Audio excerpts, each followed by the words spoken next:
This is Mike and Michelle Phelan. This is our spoiler-free review of Santa Clarita Diet. She did it right this time. Anyway. Just leave it to the woman.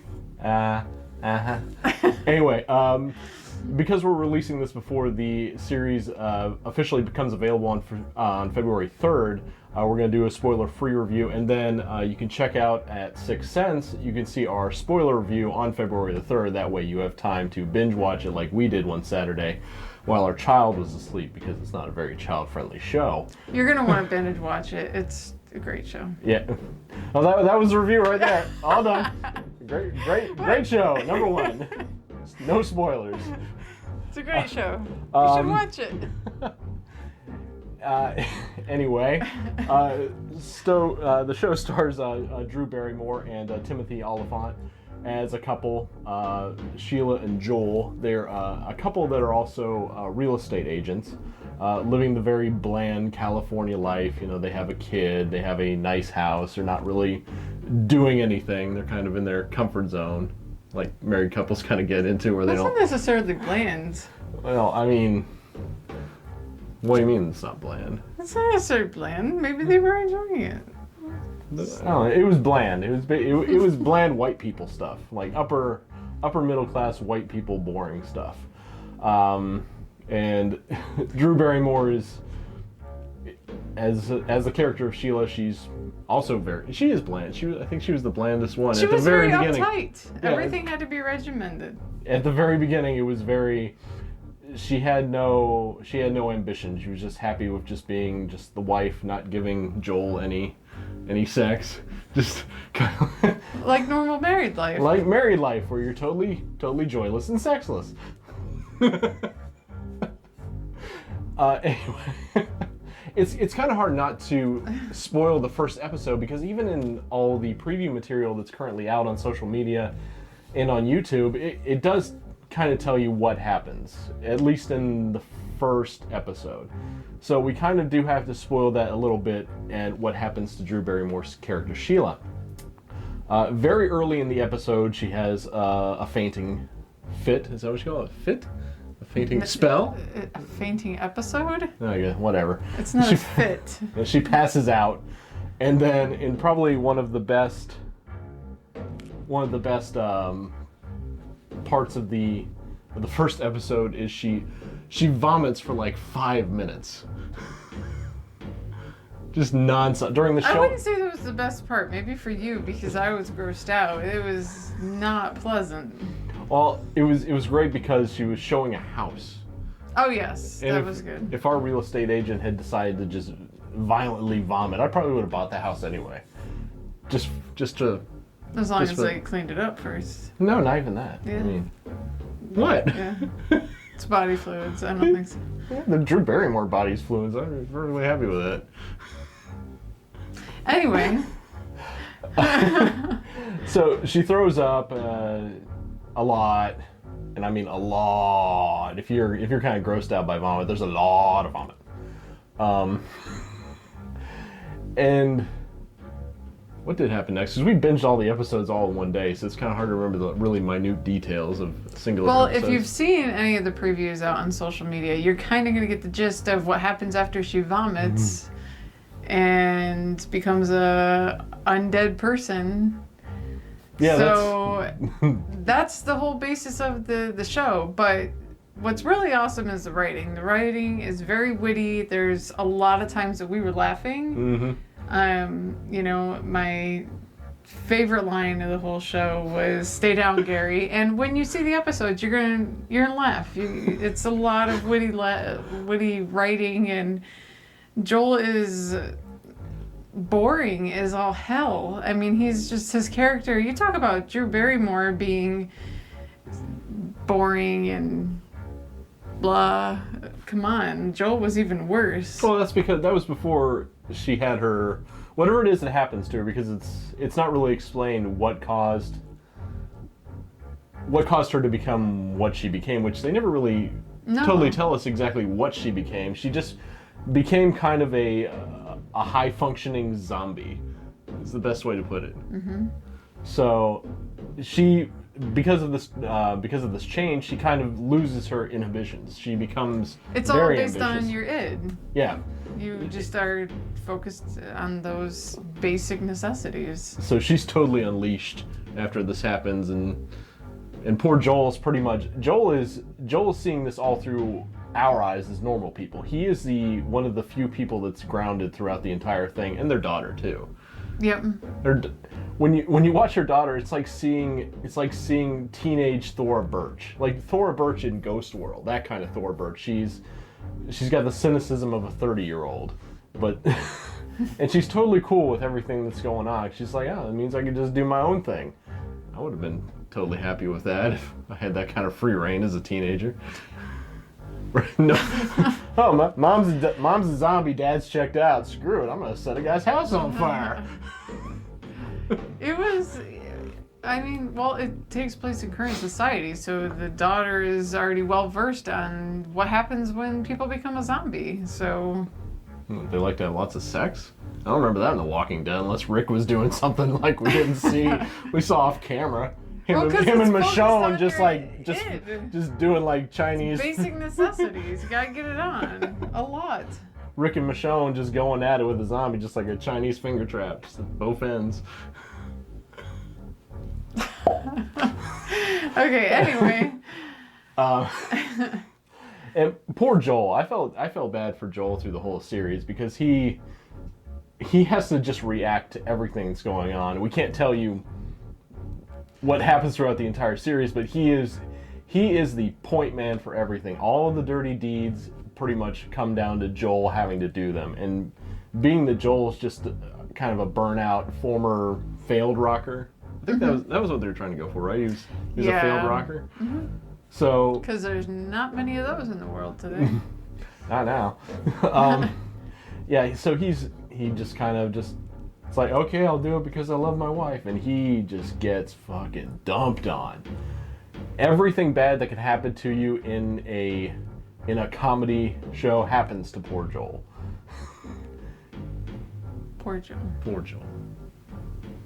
But the writing is so witty, even with his character, and getting all the bad things dumped on him that he does.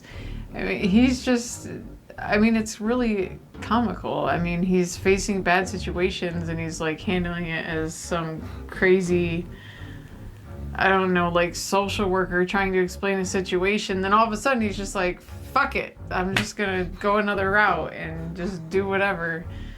With the help of weed. Lots and lots of weed. Hey, it's legal, why not? Yeah, I mean, it's fine. I mean, like, that's the solution for everything. My wife's a zombie, I'm just gonna toke up and do whatever. He didn't eat very much for doing a lot of weed. I mean, you get the munchies. I know, Drew Barrymore seems to be the only one that actually eats in the series. I want to know about what she was eating, how she was able to eat it. You'll figure it out, because they must have made, like, cakes or something. I don't know. I want to know how they did it. Like, it just... The props department did an amazing job of making, like, store-bought meat look like meat, and Drew Barrymore...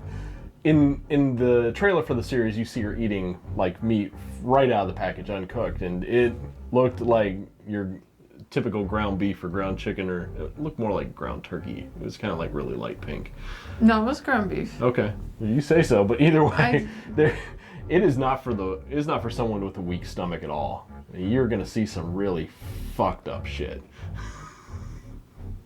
It's definitely, it's a great show. You're gonna want to watch all 8 episodes because you're just gonna keep laughing and you're gonna want to know what happens. And hey, you know, see if you have the disdain for the neighbors like we did.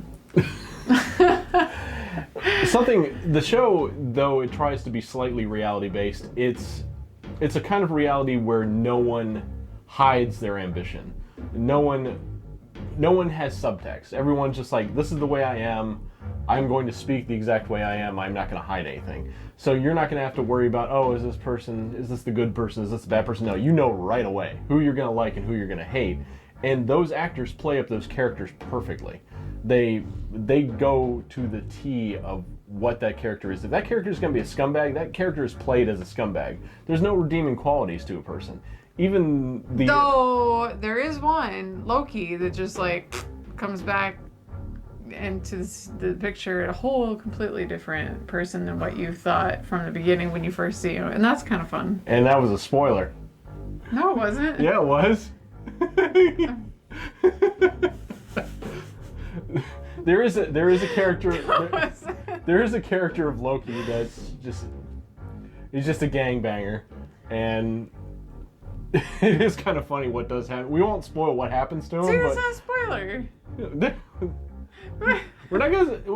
Something happens to Loki, and it's totally amazing because it caught me off guard. I was expecting when. It's just something unexpected, and it's fun, and you're gonna have to watch to find out. When you know you're gonna see the character again, you're like, oh, we're gonna see this, and then you're like, oh shit. Not what I expected, Yeah. and it's really quite comical.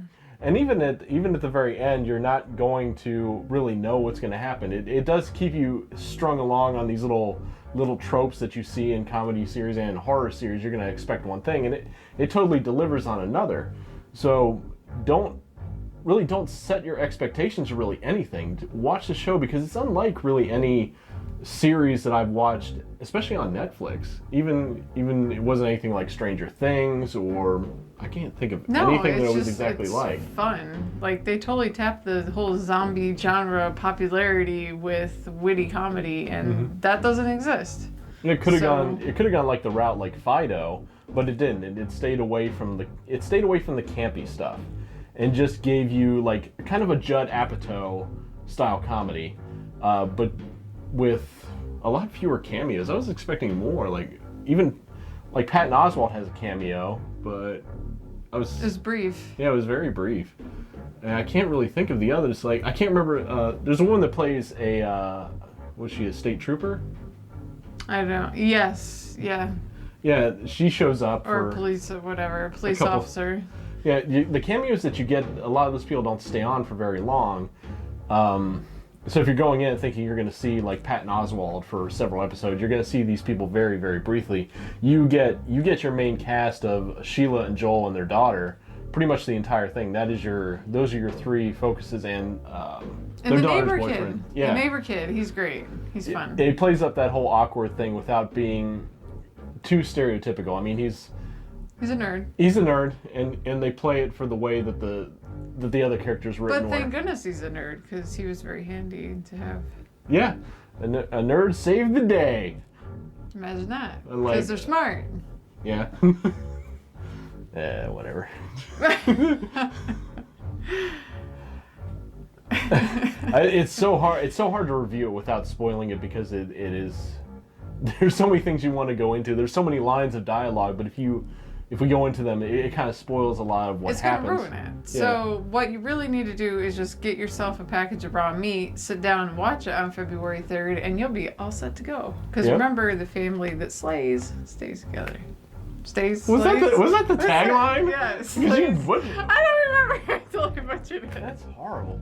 Family that what? Slays together, stays together. Something like that. I think that was a Texas Chainsaw Massacre. No, it's on the preview on Facebook. I watched it. One of my favorite lines from the show is, I think it's in the first episode when she turns and she's getting really, really horny for Joel, and she's talking to Joel about like going down on her, and he's like, my jaw's tired, and she says, well, stop talking. Yes.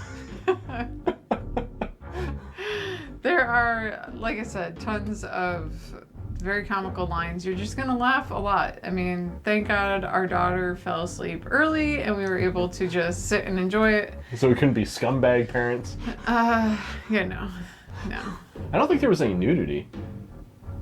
No. So, I mean, I guess you could watch it if you were younger, because the word fuck is like every other sentence. Yeah, as long as your child doesn't, pick up on that. Yeah. Luckily ours is young enough that she doesn't. We hope. I don't know why we're telling you parenting advice on Dread Central. Like you can get Netflix access on everything, so if you're worried about your kids seeing the series, what they're really going to come away from that is fuck can be used as almost for every sentence you could find the use for the word fuck. which is... You just like saying that word a lot. I do. It's because when I'm stressed, I like saying fuck a lot. Fuck. Are you stressed? Apparently he's stressed. I am stressed because not enough of you have been going to our Patreon page and donating to keep Dread Central alive. That's why I'm stressed, because Dread Central could be going bye-bye, so I don't get to do this anymore. So you need to cough up $12 a year and pay so he can give you more weekly wrap-ups and more fun. And you can look at his sexy face. You know you want to.